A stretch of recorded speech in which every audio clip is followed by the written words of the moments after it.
안녕하세요. 오늘도 사연 살롱을 찾아주셔서 감사합니다. 남편과 함께 갈빗집을 운영하고 있는 40대 여성입니다. 10년이면 강산도 변한다고 하잖아요. 그 말 맞다나 저희 부부는 10년 만에 인생 역전에 성공해 묵은 복수까지 해내게 되었습니다. 모든 부모가 다 그렇겠지만 내 자식과 관련된 문제였기에 더 가슴에 사무치는 일이었는데 열심히 살아온 세월이 헛되지만은 않았던 모양이에요. 형제간의 일이라 복수고 뭐고 포기한 채 잊고 살았는데 10년이 지난 지금에서야 기막힌 복수를 할 수 있었으니까요. 저희 남편은 3형제 중 막내예요.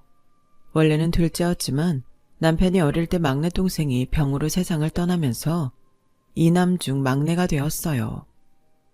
자식을 앞서 보낸 부모 마음이 이루 말할 수 없을 만큼 고통스러운 건 당연하지만 저희 시어머님한테는 더더욱 그랬어요.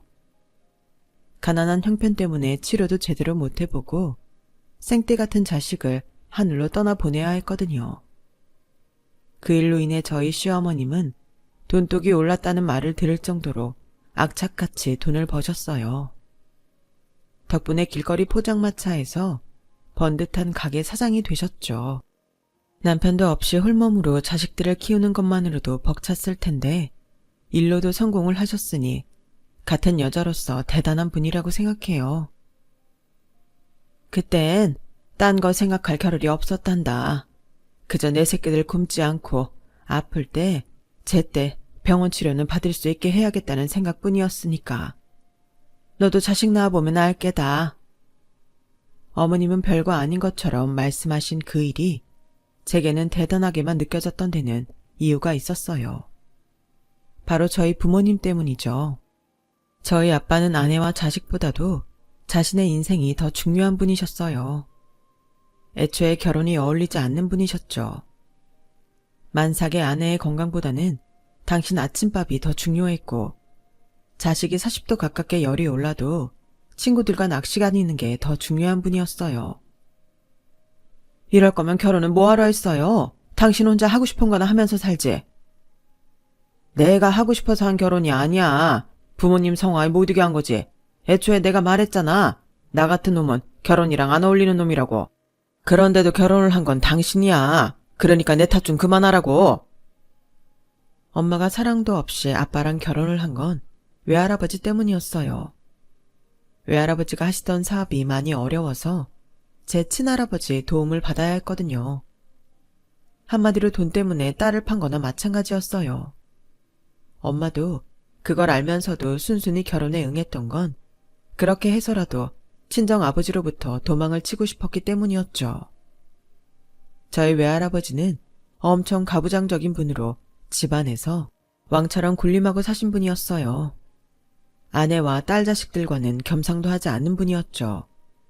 화가 나면 아내와 딸들한테 손찌검을 하는 건 일쑤였고 한창 돈을 잘 버실 때는 두 집 살림도 하셨다고 하더라고요. 그러면서도 늘 당당하셨대요. 그런 외할아버지가 끔찍이도 싫었던 엄마는 결혼을 통해 아버지의 소나귀에서 도망을 치려고 했던 거죠. 하지만 피하면 더 큰 장애물을 만나는 게 세상 이치 아니겠어요? 엄마도 딱 그런 상황이었어요. 이기적인 아빠한테 일찌감치 정이 떨어진 엄마는 제가 고등학교에 들어가던 해 이혼을 하셨어요. 그 즈음 외할아버지께서 세상을 떠나셨거든요. 더는 엄마 인생에 관여할 사람이 없어졌으니 엄마도 엄마 인생을 찾겠다고 하신 결정이었죠. 아빠도 엄마도 이혼에 이의가 없었어요. 다만 두 분 사이에서 태어난 제 존재가 걸리적거릴 뿐이었죠. 두 분 중 누구도 저를 맡을 생각이 없었거든요. 애초에 이혼 얘기를 꺼낸 사람은 당신이잖아. 그럼 애도 당신이 책임져야 하는 거 아니야? 누구 때문에 이혼을 하는데? 당신 때문이잖아. 결혼 파탄의 원인 제공자가 책임지는 건 당연한 거 아니냐고. 지난 18년 동안 당신은 당신 마음대로 살았으니까 이제 나도 내 인생 살고 싶어. 그러니까 정화는 당신이 맡아서 키워. 제 방까지 뻔히 들리는 걸 알면서도 부모님은 서로 저를 맞지 않겠다고 말다툼을 벌이셨어요. 솔직히 눈물도 안 나더라고요. 어릴 때부터 화목한 가정은커녕 언제 깨질지 모를 살얼음판 같은 가정에서 자란 덕이었죠. 딱히 인식하고 산 건 아니었지만 내 부모님은 언제든 나를 버릴 수 있는 사람들이라고 생각해왔던 것 같아요. 누군가에겐 세상에서 가장 믿을 수 있는 사람이 부모일지 모르지만 저에게는 가장 믿을 수 없는 사람이 바로 부모였거든요. 저 혼자 살 수 있어요. 집이랑 학비만 대주시면 혼자 살게요. 결국 내 입으로 혼자 살겠다는 말을 하고서야 끝도 없이 이어질 것 같던 부모님의 말다툼은 끝이 났어요. 그리고 저는 고등학교 1학년 여름부터 혼자 살게 되었죠. 집과 생활비는 아빠가 대주시고 엄마는 종종 제 원룸에 들러서 제 보호자 역할을 해주시는 걸로 부모 역할을 하기로 했어요. 그리고 제가 고3이 되던 해 엄마는 재혼을 하셨어요. 엄마의 사남편한테는 저보다 어린 남매가 있다더군요. 널 데려가면 좋겠지만 그쪽 집안 어른들이 원치 않으셔. 대신 지금처럼 해왔던 것처럼 종종 찾아올게. 미안하다 정화야. 굳이 그럴 필요 없어. 나도 몇 달 뒤면 성인이잖아. 엄마 손이 필요한 나이는 지났지. 이젠 엄마도 엄마 인생 살아. 난 내 인생 살 테니까. 엄마 앞에서는 애써 의연한 척했지만 솔직히 가슴 한구석이 텅 비어버리는 느낌이었어요. 부모한테 기대를 안 하고 살려고는 했지만 상처를 받을 때마다 고통이 없는 건 아니었으니까요.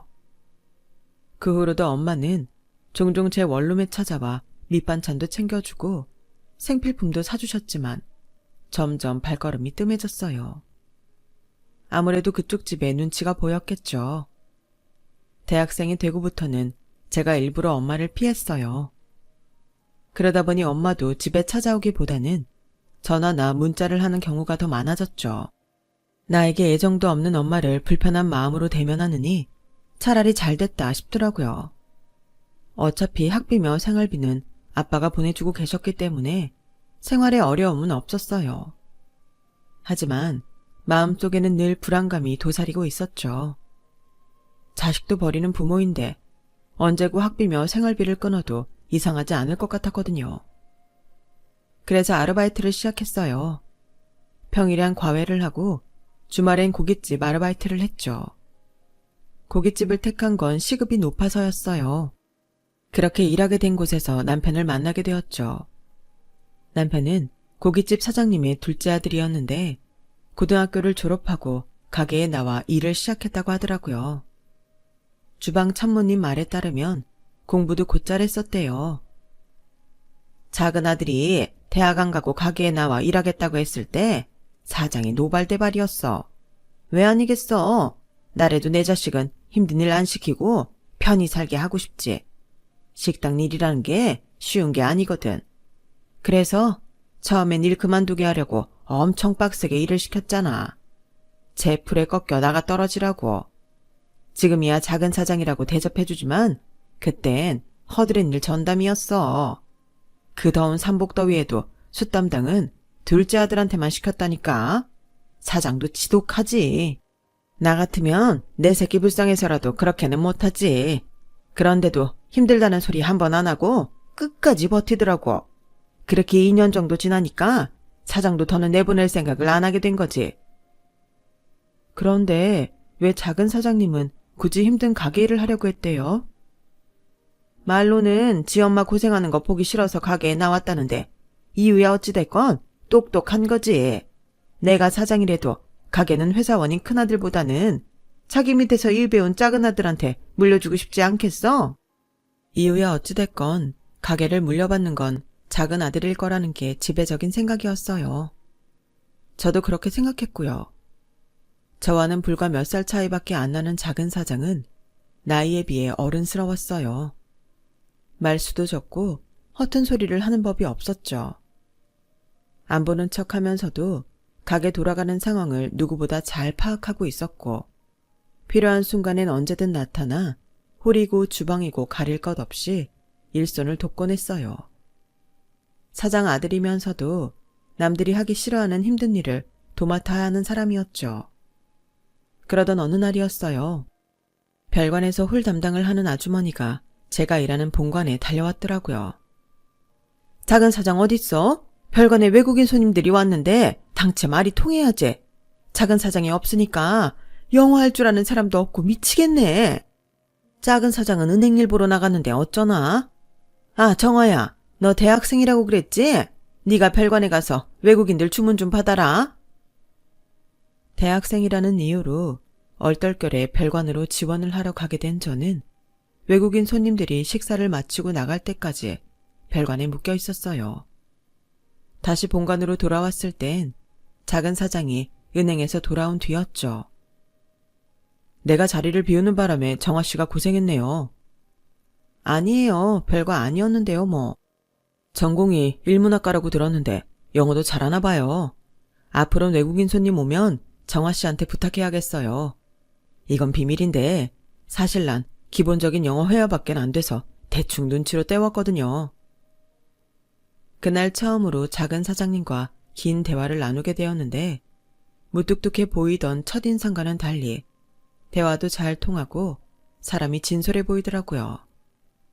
제가 학비랑 생활비를 벌면서 대학에 다닌다는 걸 알고부터는 주방 이모님께 부탁해서 밑반찬도 챙겨주고 남들 몰래 양념갈비도 팩에 포장해서 주곤 했어요. 손님이 많은 날에는 영양제랑 드링크제도 손수 챙겨주었고요. 그 바람에 말 옮기기 좋아하는 홀서빙 아주머니들은 우리 둘이 눈이 맞았다며 뒤에서 소곤거리기도 했죠. 고깃집 일은 힘들어도 일을 그만두지 않았던 건 높은 시급 때문이기도 했지만 작은 사장님 때문이기도 했어요. 어릴 때부터 혼자 살아서 그런가 누군가 나를 챙겨준다는 게 그렇게 의지가 되고 고마웠거든요. 게다가 아르바이트를 하느라 강의가 끝나면 쌩하니 강의실을 나오는 저로서는 딱히 학교 친구도 없어서 그나마 가장 많이 대화를 나누는 사람도 작은 사장님 뿐이었거든요. 딱히 이성으로 생각한 건 아니었지만 마음 편한 상대임에는 틀림없었어요. 그리고 그런 마음은 얼마 뒤 생각지 못한 순간에 행동으로 튀어나오고 말았죠.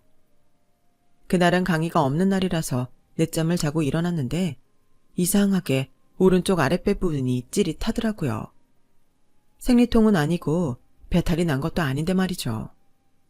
그래서 침대에 누워 웅크리고 있었는데 시간이 지나면 나을 줄 알았던 통증이 점점 더 심해지는 거예요.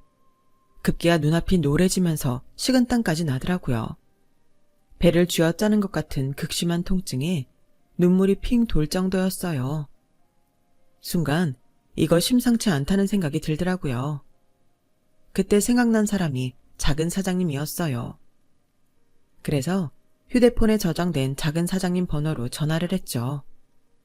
그땐 너무 아파서 제정신이 아니었는지 다짜고짜 죽을 것 같다고 와달라고 했는데 10분쯤 지났을까? 누군가 현관문을 두드리더라고요. 바닥을 기어서 겨우 문을 열어주곤 그대로 기절을 해버렸어요. 눈을 떴을 땐 병원 병실이더라고요. 제 침상 옆에는 아무도 없어서 어떻게 된 일인지 물어볼 수도 없었죠. 그런데 잠시 뒤 병실 문을 열고 작은 사장님이 들어오는 거예요. 일어났어요. 맹장 수술은 잘 됐어요. 일단 가스가 나오기 전까지는 금식해야 된대요. 맹장 수술이요? 근데 수술 동의서에 사인은 누가 했어요? 저희 부모님이 오셨나요? 아니요, 내가 했어요. 급한 수술이라서 기다릴 수가 없었거든요. 아, 네, 고맙습니다. 괜히 저 때문에 죄송해요. 그땐 생각나는 사람이 작은 사장님밖에 없어서 바쁘실 텐데 그만 가세요. 환자를 두고 어떻게 가요? 아직 움직이면 안 되는데. 엄마한테 전화하면 돼요. 제 말에 작은 사장님은 난처한 표정을 지었어요. 그리고는 그럴 필요 없어요. 내가 있을게요. 나도 이럴 때 핑계 삼아 좀 쉬어보는 거죠. 내가 있는 게 불편하면 난 나가 있을게요. 그땐 작은 사장님이 굳이 병상을 왜 지키겠다고 고집을 부리는지 몰랐어요. 물론 제가 작은 사장님한테 전화를 걸긴 했지만 수술도 끝난 마당에 제 옆을 더 지켜줄 이유는 없었으니까요. 그런데 제 휴대폰 통화 내역을 보고는 대충 상황을 짐작할 수 있겠더라고요. 제가 수술을 받고 있던 사이 제 휴대폰으로 엄마랑 아빠한테 전화를 걸었더라고요. 통화 시간이 2분, 3분 정도 찍혀 있는 걸로 봐서는 작은 사장님이 제 수술 사실을 전했던 것 같았어요. 그런데도 몇 시간이 지나도록 부모님 중 누구 하나 얼굴을 비추지 않는 걸로 봐서는 올 생각이 없는 게 뻔했죠. 작은 사장님은 제가 상처받을까봐 자기가 병상을 지키겠다고 고집을 부렸던 거고요.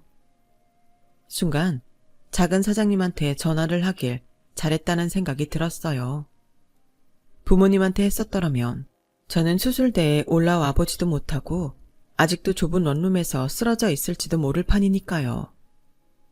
병원에 입원해 있던 3일 동안 작은 사장님은 매일 병실에 찾아와 주었어요.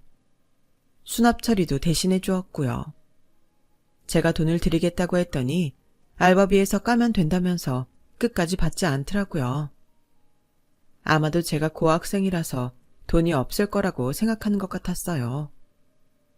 사실 아빠한테 매달 들어오는 생활비를 모아둔 것도 있어서 수술비 정도는 낼 수 있었는데 말이죠.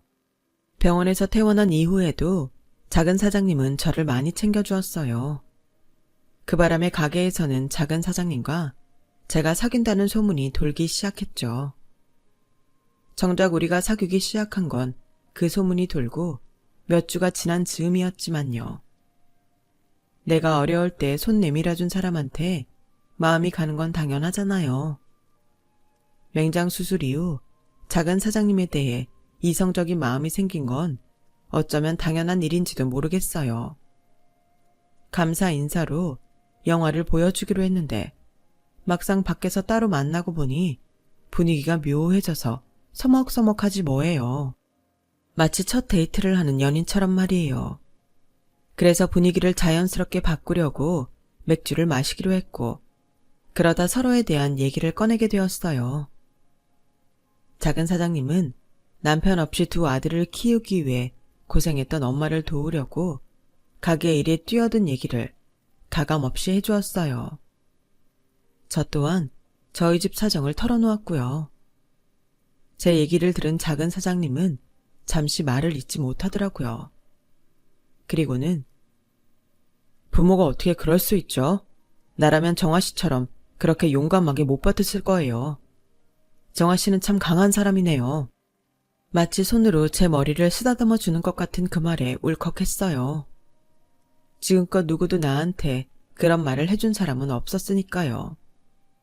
학창시절엔 창피해서 친구들한테 내 사정을 말하지 않았고 대학에 들어와서는 나 사는데 바빠서 곁에 사람을 두지 않아서 타인의 위로를 받은 적이 없었거든요. 사실 정아 씨가 수술하던 날 정아 씨 부모님께 전화를 했어요.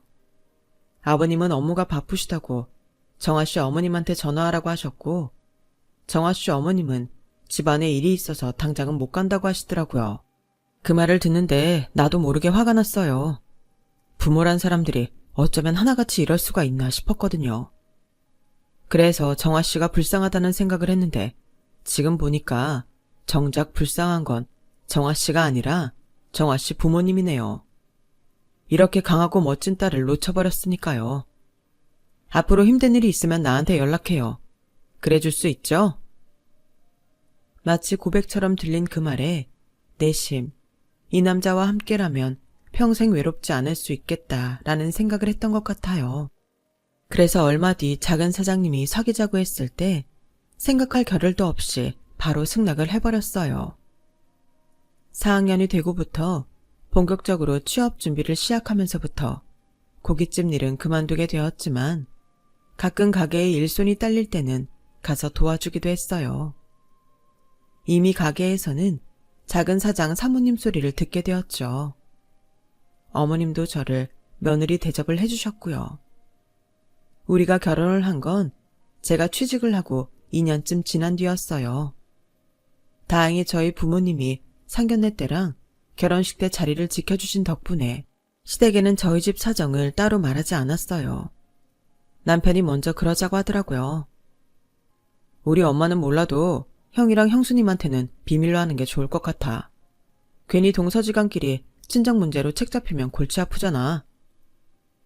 사실 저 역시도 그렇게 생각했던 터라 남편이 먼저 그렇게 말해주는 게 고마울 따름이었어요. 아주버님과 형님은 같은 대학 동기였어요.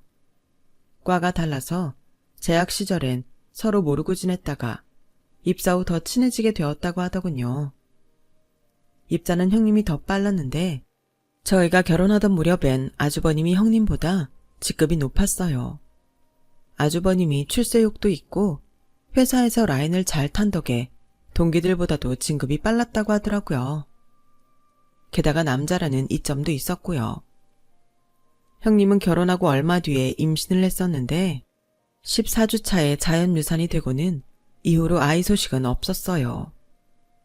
어머님은 시험관 시술이라도 받아보라고 하셨지만 아주버님 내외는 딱히 아이를 가질 생각이 없는지 차일피일 미루기만 했죠. 손주를 안아볼 생각이 간절했던 어머님으로서는 실망이 이만저만이 아니었어요. 그나마 다행인 건 제가 결혼한 이듬해 봄에 딸을 낳았다는 거였어요. 어머님께서는 손자를 바라는 눈치였지만 맏딸은 살림 미천이라며 애써 아쉬움을 달래려 하셨죠. 하지만 저희 딸아이가 자라면서 예쁜 짓도 많이 하고 어머님을 잘 따라서 그런가 손녀라서 아쉬워했던 마음은 곧 사라지고 손녀딸 바보가 되셨어요. 어디를 가든 제 딸아이를 데리고 다니실 정도로 많이 예뻐하셨어요. 제 아이 첫 돌 때는 50돈짜리 금두꺼비를 사주실 정도로요. 그걸 본 형님은 불편한 기색을 감추지 못하더라고요. 어머님, 사내 아이도 아니고 무슨 기집애 돌에 그렇게 과한 선물을 하세요. 요즘 금값도 비싼데. 사내면 어떻고 기집애면 어떠냐? 눈에 넣어도 안 아픈 건 마찬가지인데. 요즘 우리 하은이 재롱 덕분에 이 할미가 살맛이 다 난다. 그런데 그깟 금덩이가 대수겠냐? 그네 너도 금두꺼비가 탐이 나면 이참에 아들이든 딸이든 하나 낳아. 그럼 내가 금두꺼비 뿐이겠냐? 너 해달라는 거 다 해주마. 어머님, 요즘 애 하나 키우는데 얼마가 드는지 아세요? 그깟 금두꺼비 하나로는 1년치 영어 유치원비도 안 된다고요. 아파트나 한 채 사주시면 몰라도. 그래? 애들 유치원비가 그리 비싸드냐? 우리 애들은 어릴 때 하도 가난하게 자란 탓에 유치원에 다닌 적이 없어서 내가 뭘 몰랐구나. 그럼 우리 하은이 애미도 아파트 한 채 사주련? 그래야 돈 걱정 없이 애 공부시킬 거 아니냐? 생각지도 못한 어머님 말씀에 저보다도 형님이 더 놀라는 눈치였어요. 괜히 아파트 얘기를 꺼냈다가 저만 좋은 일 시킨 판이니까요. 어머님, 무슨 아파트씩이나 사줘요? 맏아들인 우리도 아직 전세 사는 판에. 안 그래, 동서? 다급하게 동조를 구하는 형님을 보니 속이 훤히 보이는 형님이 귀엽기도 하고 저 셈을 앞으로 어떻게 받고 사나 싶더라고요. 그래서 좋은 게 좋은 거라고. 어머님, 아파트는 아들 낳으면 그때 사주세요. 지금은 금두꺼비만으로도 충분해요. 그래, 큰 애든 작은 애든 아들 손주 하나만 안겨주면 내가 아파트 한 채 사주마. 하지만 아파트까지 내걸며 아들 손주를 바라셨던 어머님은 그 소원을 끝내 이루지 못하고 세상을 떠나시고 말았어요. 제 딸아이가 세도를 맞던 해, 갑작스런 어머님의 죽음에 다들 경황 없이 장례를 치러야 했어요. 어머님의 장례가 끝나자 본격적으로 처리해야 할 문제들이 닥치기 시작했죠. 유산 정리 문제 말이에요. 몇백억대 자산을 가진 부잣집이라면 일찍부터 변호사 입회하에 유언장도 작성해놓고 하겠지만 그러는 집이 어디 흔한가요? 저희도 마찬가지였어요. 그나마 다행인 건 제 남편이 가게 일을 도우면서 어머님 통장 관리까지 했던 탓에 비밀번호나 그 밖의 은행 잔고 상황은 알고 있었다는 거예요. 그런데 생각외로 예금액이 많이는 없더라고요. 그렇다고 어머님이 주식을 하거나 부동산을 하는 분은 아니었는데 말이죠.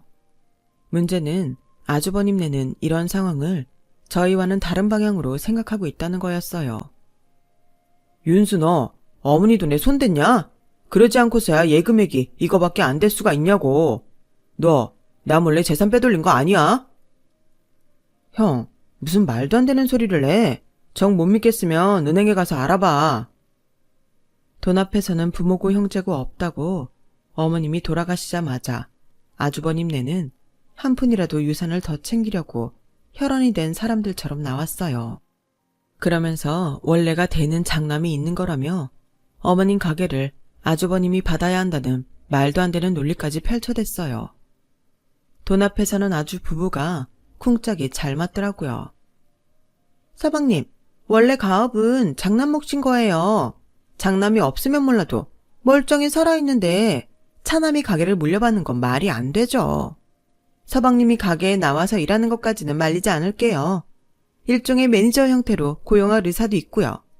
어때요? 하시겠어요?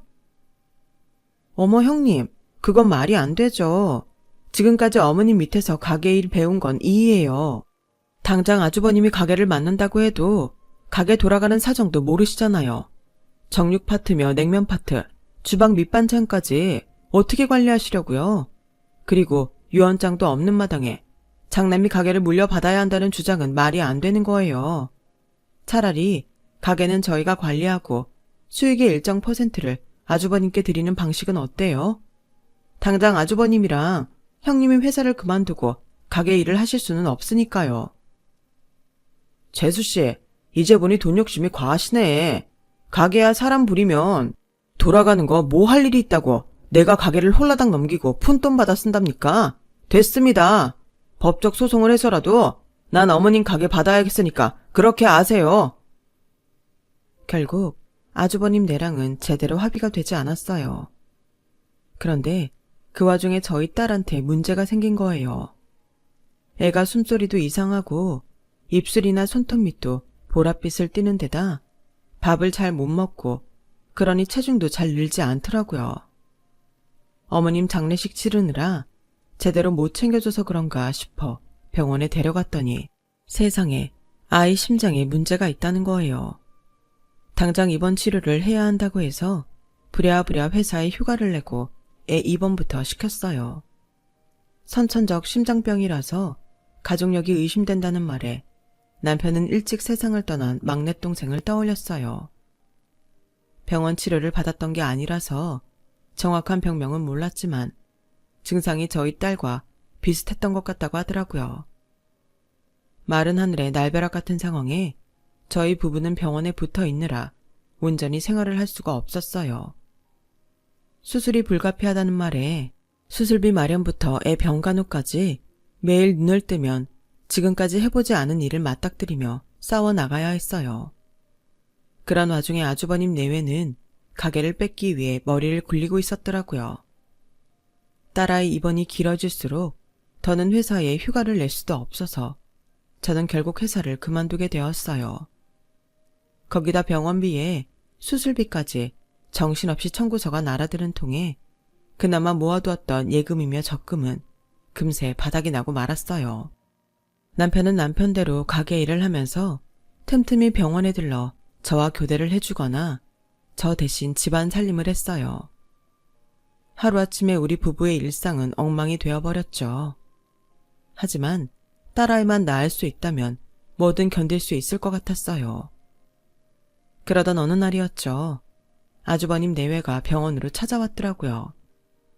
저희 아이가 입원을 하고 수술을 받는 동안 한 번도 찾아온 적이 없던 인간들이 병원까지 왔길래 무슨 바람이 불었나 했죠. 아주버님은 남편과 제 앞에 문서 한 장을 들이밀더군요. 유산 포기각서였어요. 어머님 가게에 대한 권리를 포기한다면 1억 5천만 원을 지급하겠다고 하더라고요. 가게 매출은 차치하더라도 가게 규모만 생각해도 말도 안 되는 금액이었죠. 가게를 넘기고 받을 수 있는 권리금만 해도 수억은 될 테니까요. 하지만 상대적으로 돈이 급한 저희 사정을 봐줘가며 형님네가 권리금 받고 가게를 넘길 일은 없었어요. 어떻게든 적은 돈으로 저희를 떨궈내고 나중에 온전히 가게를 팔든 운영을 하든 하려고 들겠죠. 한마디로 제 딸아이 목숨을 담보로 어머님 유산을 더 많이 차지하겠다는 속셈이었어요. 그 검은 속을 뻔히 알면서도 당장 은행 대출금에 병원비, 그 밖의 지출들을 감당할 돈이 급했던 우리 부부는 마음이 흔들릴 수밖에 없었어요. 무엇보다 그 돈이면 우리의 치료는 제대로 시킬 수 있을 것 같았으니까요. 자식 목숨이 달린 문제라 이성적인 판단이 되지 않는 것도 한몫했다면 했겠네요. 서방님이 원한다면 앞으로 가게 일은 하게 해드릴게요. 애 병원비 대려면 돈 벌어야 하잖아요. 동서도 일 그만두고 병원에 붙어 있는데 서방님까지 일 그만두면 되겠어요? 가게를 당장 팔 수도 없고 어찌됐든 한동안 운영을 해야 하니까 우리도 사람이 필요하긴 하고요. 그리고 1억 5천이면 적은 돈 아니에요. 우리 이 돈 만드는 거 쉽지 않았어요. 우리도 할 만큼 하는 거라는 건 알아줬으면 좋겠네요. 그러니까 이쯤에서 합의하고 끝내주세요. 일단 애는 살리고 봐야 하잖아요. 앞으로 병원비며 수술비가 한두 푼 들어가겠냐고요. 돈 욕심에 자식 목숨 위협하는 부모가 돼야겠어요? 결국 애는 살리고 보자는 생각에 저희 부부는 유산 포기각서에 사인을 했어요. 그런데 이때까지만 해도 가게에 대한 권리만 포기한 줄 알았지 어머님 집과 현금에 대한 권리까지 포기하는 건지는 몰랐어요. 애 상태가 좋지 않았던 탓에 그런 걸 하나하나 따질 정신이 아니었거든요. 아주버님 내외는 그걸 노리고 기회를 봐서 병원에 찾아왔던 거지만요. 결국 우리 부부는 눈뜨고 코 베이는 심정으로 어머님 유산을 아주버님 내외한테 뺏기고 가게를 나오게 되었어요. 다행히 딸아이의 2차례 큰 수술도 잘 됐고 상태도 많이 좋아져서 퇴원을 하게 되었어요. 하지만 언제 다시 재발이 될지 모르는 상황이라서 저는 구직을 포기하고 육아와 살림을 맡아 하게 되었어요. 이렇게 안정을 찾기까지 근 2년이란 시간이 흐르는 동안 남편은 남편대로 아주버님 소유의 가게에서 착취에 가까운 노동을 하고 있었어요. 식당 운영에 대해 아무것도 모르는 아주버님 내외는 주방과 홀에서 일하는 직원들은 줄이고 이익만 추구했기 때문에 기존에 일하던 직원들이 대부분 가게를 떠나게 되었거든요. 새로 들어온 직원들도 얼마 버티지 못하고 나가는 통에 남편은 숲 피우는 일부터 주방 설거지, 홀 서빙에 식재료 구매까지 일당 100노릇을 해야 했어요. 거기다 매번 새로운 직원들한테 일까지 가르치느라 남편만 죽어나갔죠. 결국 참다 못한 남편은 가게를 그만둘 결심을 하게 되었어요. 차라리 내 가게를 차리는 게 낫겠다 싶었거든요. 하지만 가지고 있던 돈에 은행 대출까지 받았지만 가게를 차리기에는 턱없이 부족했어요. 아주버님 내외한테 부탁을 해볼까도 생각했지만 그 사람들이 빌려줄 리가 없었죠. 어머님 유산도 자기들이 강도처럼 다 뺏어간 인간들이 어련하겠어요. 그런데 사람이 죽으란 법은 없는지 남편 외삼촌한테 연락이 온 거예요. 어머님이 외삼촌과 함께 시골에 땅을 사둔 게 있는데 저희 딸이 자라면 대학 등록금으로 줄 거라고 하셨던 모양이에요. 처음에 땅을 살 때는 적어도 한 10년 묵혀야 할 줄 알았는데 지역 개발이 되면서 몇 년 사이 땅값이 확 올라서 지금 안 팔면 손해를 볼 것 같아 팔려고 하신다고 하더라고요. 일단은 저희 의향도 물어야 해서 전화했다고요. 네 형한테는 말 안 했다. 나중에서야 그놈 자식들이 니들 부부한테서 네 엄마 가게까지 다 뺏고 집까지 해먹었다는 소리를 듣고 억장이 무너지더라. 진작 알았다면 손해를 보더라도 땅 팔아서 니들한테 줬을 텐데. 그러게 진작 나한테 애 수술비 필요하다는 소리를 했으면 마음고생도 안 하고 가게는 안 뺏겼을 거 아냐. 에이그 미련한 놈아. 하긴 네 형이 그땐 또 그때대로 어떻게든 뺏었겠지. 네 형이 어려서부터 욕심이 목구멍 밑까지 찼던 놈이잖냐. 썩을 놈 같으니라고. 다 지난 일인걸요 뭐.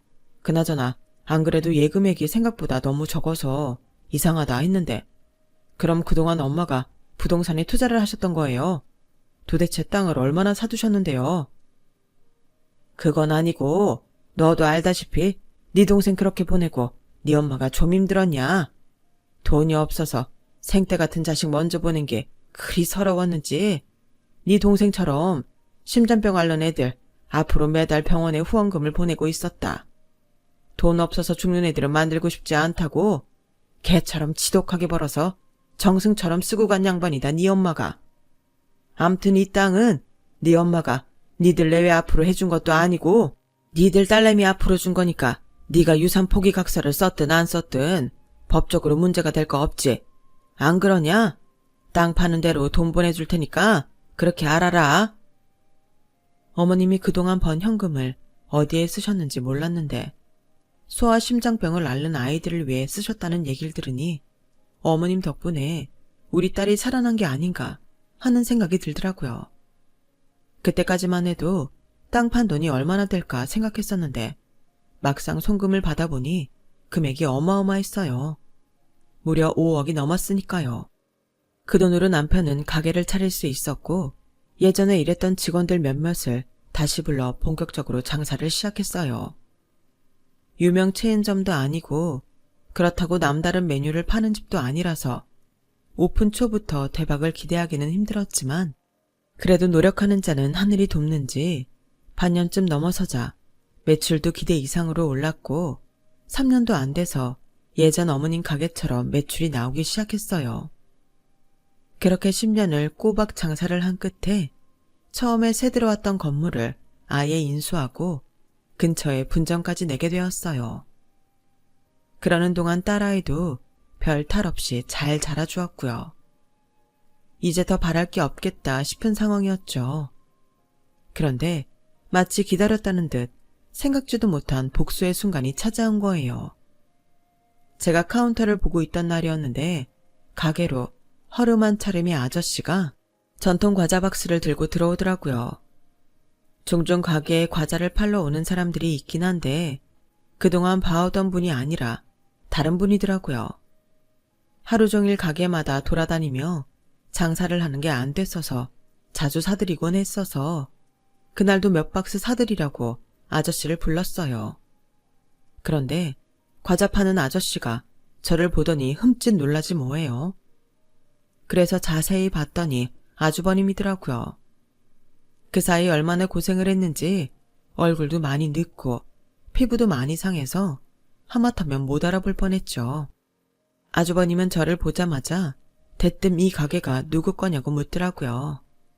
그래서 저희 거라고 했더니 손에 들고 있던 과자 박스를 바닥에 내동댕이 치고는 가게 안쪽에 있던 제 남편한테 다가가 멱살을 지며 그러는 거예요. 너 이 자식, 내가 이럴 줄 알았어. 네가 어머니 재산 빼돌린 거 맞지? 얼마나 빼돌렸어? 얼마나 빼돌렸냐고. 엄마가 어떤 사람인데 꼴랑 집 한 채에 가게 하나 남겨두고 갈 사람이 아니지. 나 결혼할 때도 변변한 집 한 채 안 해주고 돈 움켜주고 있던 양반이 돈이 없을 리가 없다고. 당장 내놔. 어머니 유산 당장 내놓으라고. 이거 놓고 말해. 엄마 유산? 그래, 있었지. 아주 많았어. 한 수십억. 아니, 어쩌면 그보다 더 됐는지도 몰라. 그게 어디 있는지 궁금해. 형은 그동안 엄마 납골당에 한 번도 안 가봤구나. 그거 거기에 있는데. 남편 말이 떨어지자마자 아주버님은 누나를 굴리며 서둘러 가게를 나가려고 했어요. 그런 모습을 한심하게 지켜보며 남편이 말했죠. 돈 찾으러 가는 거라면 일찌감치 포기해. 엄마가 남긴 유산은 현금이 아니라 사람 목숨이니까. 형은 몰랐지? 그동안 엄마가 소아심장병 환자들 돕느라 매달 후원금 보냈던 거. 하긴 나도 몰랐으니까.